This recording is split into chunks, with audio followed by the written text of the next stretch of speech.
dili taga Cebu nga naa diri karon. Thank you so much for not going home yet, no? Bisag unsa na 9 past na. So, I am Menchie Misa. I am a medtech by profession. I work under the province of Leyte for 25 years. But I retired early last 2016 because I was diagnosed with breast cancer, stage 4A, metastatic to my spine, to lungs, and the liver. So the doctor gave me 4 to 6 months more to live. And I decided not to have chemotherapy. So I will not make my long story long because I don't want to cry anymore. Okay, di ako kay kapoy naghilak ba? So my lesson no. Ang tao na wala makaila karon og 4th year alkansi gyud. Anong alkansi? Kung ang imong pagtambal sa imong sakit kinaraan pa. Luoy kay ka. Maintenance, opera, sa pa, pain relievers, Doctor's fee. na yung mga doktor din. Okay. Natural man lang na service fee, good. No professional fee. So, ang ako lang, actually, based on my experience, dahil po yung mga doktor na inog o 4th year, sila lang. Wala po sila nag-ingon sa ilang mga pasyente. But they take 4th year. No? Now, this is the breakthrough of medicine. Kinaraan kaayo itong pamaagi na mag-inom-inom tag-maintenance. Sangan pa lang daan na maintenance lang yun na siya. No? So, after the discussion of the product kaganiha, I think everybody learned about 4th year placenta. When I was diagnosed with cancer, I believe what my thoughts is saying to me, what the thoughts I created. Kabalo ko gamay because I am a medical professional, how cancer works in our body. So pag ingon sa doktor na I have 4 to 6 months, nituo ko. And gitag na ko na sa akong kaugalingon. Akong gi-prepare ang death. No? And makabati pa ko sa mga tao na mobisita sa ako ang maghilak. Anisamot niyo kong tuo ng talimat yun na yun ko. So, kasi nag-inom na kong 4th year, no? Because Beth Montero gave me the first bottle. And thank you so much, Ate Beth, no? Pasalamat sa mga tao na nag-invite sa inyo karon. Di yun mo kabayad anak nila. Bisan ka no sa knowing nga gisakripisyuhan mo para lang yun mo madala diri o namakap na, nabulsa na sila, para lang yun mo madala diri. Di yun mo kabayad anak. So, pasalamat, lingi karon, pasalamat tidaan. Kay dili lang yun nga, pag-take of 4th year ang gihatag sa inyo anak. Oh, so, thank you so much, Beth Montero, for the sacrifice, no? Now, after taking the first free bottle of 4th year, nakita na ako na na-progress. Bisag na ayon ako, after taking for straight na 8 months, na ayon ako sa 4th year. Pero, naasa ko ang tag magikan sa professional consultant na medical professional na naitaning ako ang buha, akong life. Naapa na ako ang akong family na mahadlok o muda ko ilang tingog kay talimat yun ko. Naapa na ayon ako, pero naagihapon sa ko aka. Dadana ko ba? Kay naabot manggod ko sa stage na hapit na gid ko namatay. Luya na ko. Bisag wala na ko na luya. Naagihapon ko, nagtuog gihapon ko na talimat yun ko. So, ang akong message sa inyo karon, after hearing the product, 4th year placenta, unsa inyong plano? Nagplano ba mo nga mupalit o niya ako inom? Kay kung wala mo nagplano nga mupalit o mo inom, anugon ang milagro nga gihatag sa inyo sa Ginoo karon pa lang. Why? Because I believe that you've been praying for so long. Karon lang gabi-una natuman ang milagro sa Ginoo sa inyo ha. When I asked for miracle, if I could still remember, that was January, sometime in January 2017. I asked for miracle. God give me a call from Beth Montero, so far from Manila. May nalang gali kay naanay technology no, kay kung wala pa yung telepono, wala na yun ko, ito kay bound for here. So, walay OPP, walay daghang istorya, ingon lang natibit, inom, kay kung naayo ko, maayo ka. Maayo na lang, namura po siya o sanay ka ng martial law ba? Oo, no choice. Maayo na lang po na si Beth Montero, generous. Kaya kung wala gihatag sa ako ang usa ka botilya, dili yun ko ka-afford. At itong panahon na dili na ko ka-afford mo pala ang isa usa ka botilya. But, pagkainom na ko sa usa ka botilya, kay maayo akong pamati, wala na may kwarta, akong pamilya walay mo tabang, kay dili mo tuo, kay food supplement lang. Namaligya may butang. Nganong permi na ko na share. Kay value na ko ang akong kinabuhi kontra sa akong mga butang nga napundar namo while I'm still in good health.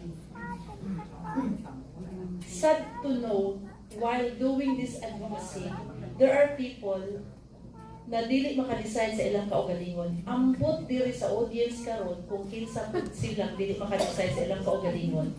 Dili karon, decided mo kaya nakabati mo, testimony, o PP, decided mo na mo, inom din ko anak, pag-abot sa inyong balay, tuwa imong bana na wakabati, tuwa imong asawa, tuwa imong anak, ilad-ilad na, sa mga pailad ka, tuwa imong, at ko pa kasi mong doktor, pagkaugma, mga sulta pa ka, wakapod kahibaw imong doktor. So, dili mo sugot, di ka kainom. Kinsa may makaluluoy. My experience, do not entrust your life to anybody. Exactly. True. Decide for yourself while you can still decide for yourself. So, pag-abot sa pain and suffering, wala yo'y makatabang sa imo diha. Ikaw lang. Now that you have the chance to reverse your state of health, reverse. Dili lang siya mo, stop. It's reverse. So, importante kayo ang reverse. So, i-reverse na siya. And then, complete the 6 months therapy at least. But for those who have serious diseases, no, serious illness, 6 months is not, baling wala na ni, pataka lang to sa istorya ba, 6 months is not enough. Labi na itong mga cancer, mga severe na kuan sakit, hindi siya pwede 6 months. Now, that was long ago. Last year, September, I started advocating. Advocating means I started helping out people to know about Portier Placenta. And,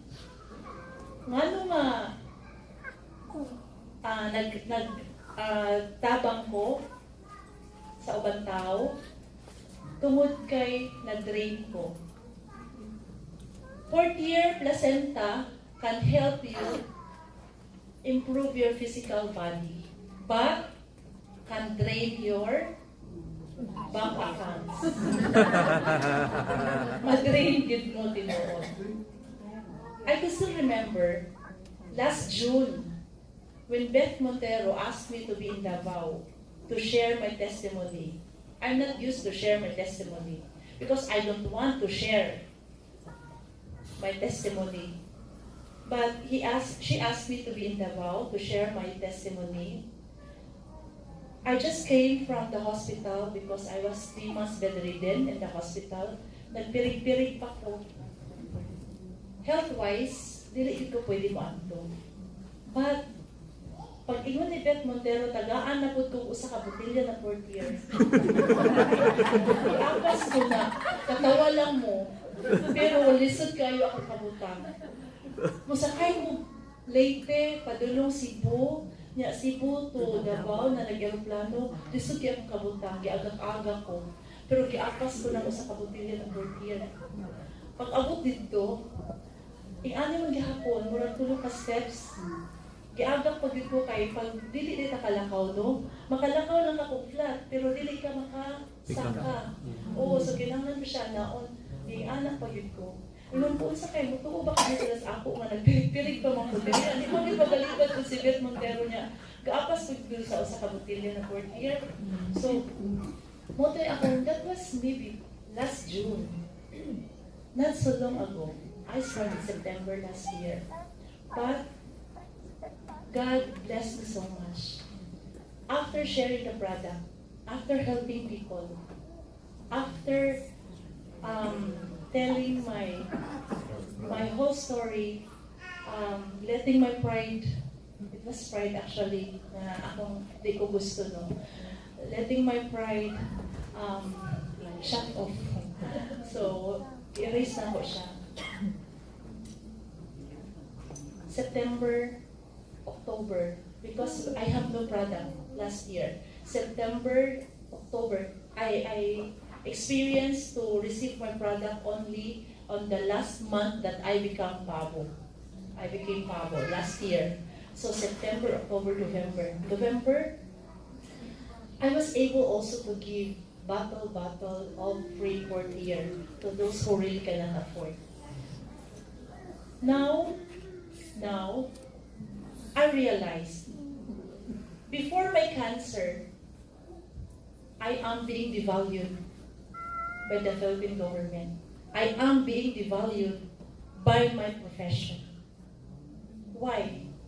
Because I am only paid 1,000 pesos a day. I earn 30,000 a month as a medtech. When I have that cancer, I asked God, why me? Why curse me? Of all the people here in Tabango, why me? But now, I realize that cancer is a favor given by God to me. Why? Because of that cancer, I was able to unlock my potential. And I was able, thank you, and I was able to realize that my value is not only 1,000 pesos a day. It was so much more. Now, when God gives us a favor, God gives a favor to each and every one of us. If you have diabetes, if you have kidney failure, if you have cancer, if you have any disease, that is a favor from God. Only if you have faith.